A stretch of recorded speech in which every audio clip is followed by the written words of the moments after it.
Hello tout le monde, j'espère que vous allez bien. On se retrouve dans cette vidéo pour réaliser le maquillage que j'ai présenté pour mon dernier examen à l'école qui était sur le thème de défilé de jeunes créateurs automne-hiver 2021-2022.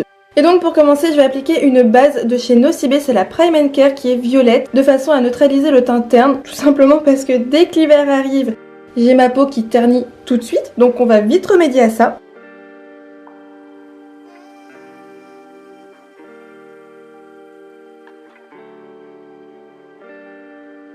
Ensuite j'applique l'enlumineur Ultra HD Soft Light de Make Up Forever pour apporter un glow et je pense que vous pouvez déjà commencer à voir le glow que ça m'a apporté.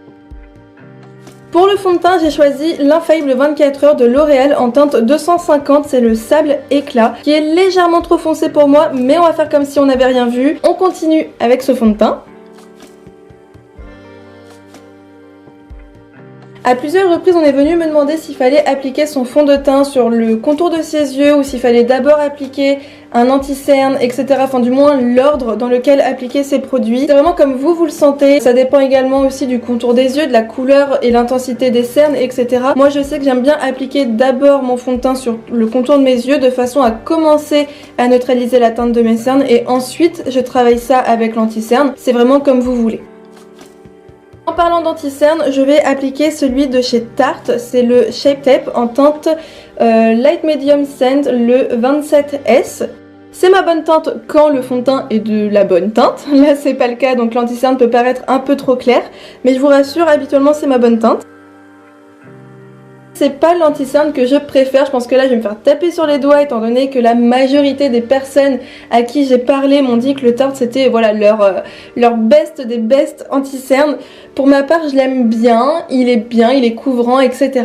Mais c'est vraiment pas celui que je préfère, c'est pas celui que j'irai racheter des milliards et des milliards de fois. Mais voilà, c'est que mon avis encore une fois. Ensuite je poudre avec la Banana de Make Up Revolution. C'est une poudre que j'aime énormément, elle est abordable, pas trop chère, elle assèche pas la peau, elle assèche pas non plus le contour des yeux parce que moi je poudre la totalité de mon visage avec cette poudre, que ce soit le visage partout quoi, et le contour des yeux.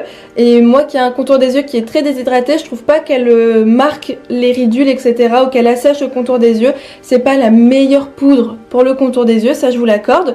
Il y a mieux sur le marché, mais elle est pas si mal que ça. C'est une poudre que j'applique énormément en ce moment étant donné qu'on travaille beaucoup avec cette poudre à l'école et je trouve surtout qu'elle ne change pas la couleur du fond de teint. Il y a des poudres qui vont changer la couleur du fond de teint, pas celle-ci. Pour les personnes qui ont une teinte de peau plus ou moins similaire à la mienne, la Banana elle est vraiment pas mal du tout. Ensuite je réchauffe mon teint avec la Smart Palette de Kiko et là je trouve que c'est hyper dommage, on ne parle vraiment pas beaucoup de cette palette et c'est une palette que j'aime énormément. Je pense que pour ceux qui ont regardé mes vidéos précédentes, vous le savez, c'est une palette que j'aime énormément, j'arrête pas d'en parler. C'est des teintes qui je trouve sont vraiment pas mal dans le sens où le bronzer il est pas trop chaud, il s'estompe hyper facilement, il se travaille bien. Je trouve qu'il y a peu de chances de se louper en fait avec un bronzer de cette qualité. Je prends le blush qui est de la même palette. C'est des blushs qui pour moi sont bien pigmentés, c'est pas les plus pigmentés du marché mais ils sont bien pigmentés, ils se travaillent facilement. Les roses pour moi c'est pas des roses qui sont trop kitsch, trop Barbie, c'est des roses qui sont vraiment pas mal et si on a la main un peu trop lourde on peut facilement les estomper. Et pour l'highlighter du coup je vais appliquer celui de Born This Way, la palette de Too Faced que je pense tout le monde connaît maintenant, elle a fait fureur sur les réseaux etc. Comme vous pouvez le voir là mon teint il est pas hyper chargé et étant donné que c'est un maquillage pour un défilé ça doit se voir, donc j'y reviendrai un peu plus tard dans la vidéo de façon à parfaire mon teint et à le rehausser un peu plus. On passe maintenant aux yeux et pour ça je vais commencer par crayonner ma paupière mobile avec un crayon de la marque SLA. C'est un crayon que j'ai connu à l'école, c'est une marque que je connaissais pas du tout et c'est une marque qui est pas si mal que ça dépend des produits, mais pour les crayons ça va, c'est pas les crayons que je préfère, ils sont pas hyper gras, c'est des crayons qui sont pas waterproof, mais en soi c'est pas un crayon de mauvaise qualité.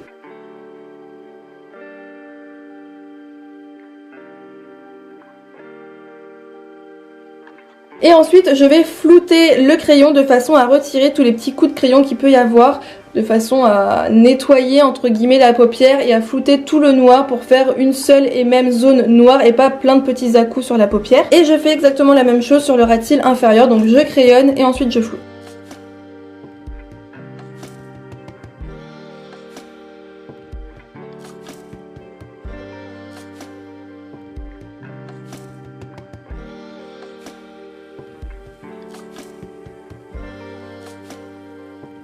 Une fois que j'ai fait tout ça, j'applique du fard noir au même endroit que j'ai appliqué le crayon, donc par-dessus le crayon.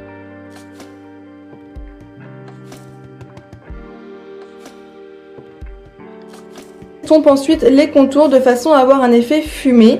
Et pour ça, je vais m'aider d'un fard blanc. Bon, ok, à la base, je voulais un fard beige. Je me suis trompée, j'ai pris le blanc, donc j'ai assumé. J'ai continué avec le blanc, parce que je pouvais pas trop revenir en arrière. Mais si vous pouvez le faire avec du beige, c'est mieux.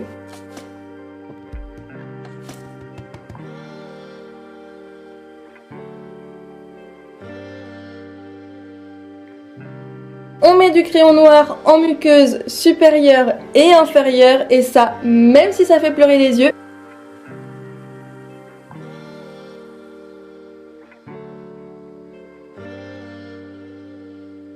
Et je plaque ensuite mes sourcils au savon. Je les remplirai un peu plus tard, et avec le savon c'est tout bête. Il suffit juste de mouiller un peu le savon, donc privilégiez un savon transparent, surtout pas blanc, sinon vous allez avoir des sourcils un peu gris.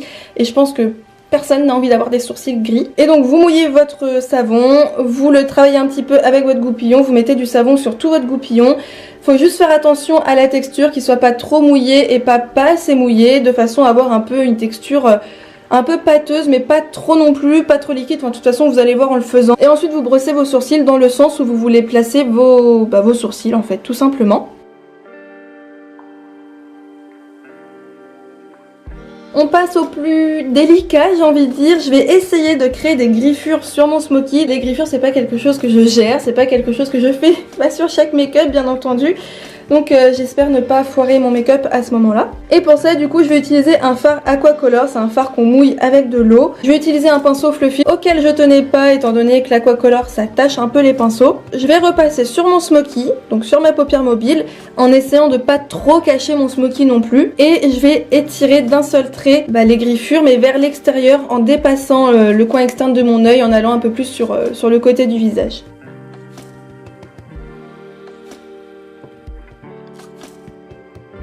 Une fois que j'ai fait ça, je vais redessiner le contour de ma bouche avec un crayon noir pour les yeux. J'avais pas de crayon noir pour la bouche, donc je fais avec ce que j'ai, un crayon noir pour les yeux. C'est pas grave, ça fait exactement la même chose. Le noir s'attache, donc si vous voyez par la suite du rouge à lèvres noir sur mes dents ou quelque chose comme ça, désolée d'avance, le noir ça va un petit peu partout, ça tâche, c'est comme le rouge. Une fois que j'ai redessiné le contour de ma bouche, je remplis mes lèvres avec un rouge à lèvres noir de Make Up Forever. Et c'est seulement maintenant que je vais venir combler les manques dans mes sourcils avec un crayon de chez NYX en teinte noire, mais je trouve que c'est plutôt ebony en fait, c'est un noir un peu gris, c'est pas un noir franc, parce que j'ai les sourcils noirs, mais bon, quand même, hein, je vais pas appliquer du noir pur sur mes sourcils, sinon ça va pas être hyper joli.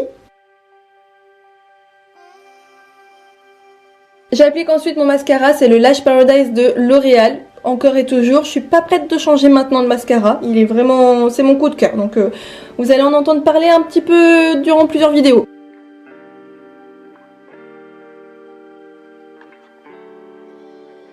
J'intensifie maintenant mon teint avec les mêmes produits que tout à l'heure. Je refais un léger contouring du nez, etc. Tout simplement parce qu'après je vais venir coller des feuilles d'or et je pourrai pas retravailler mon teint. Donc c'est le moment ou jamais, on va dire.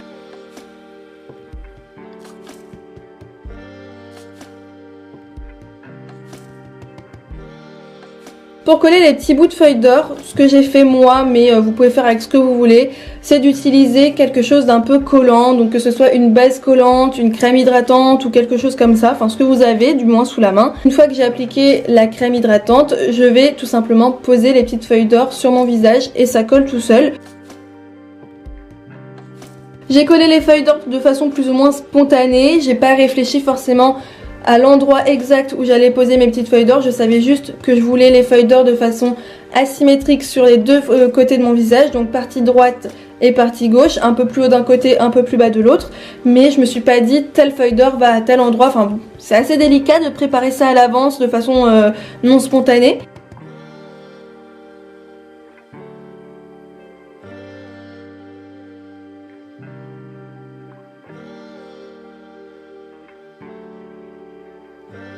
Et voilà du coup pour mon petit make-up, j'espère qu'il vous aura plu. Si c'est le cas, surtout n'hésitez pas à mettre un petit pouce vers le haut et à vous abonner à ma chaîne si vous voulez voir d'autres vidéos. Je vous dis à très bientôt, je vous embrasse super fort et si vous avez un petit peu de temps, je vous laisse avec d'autres vidéos.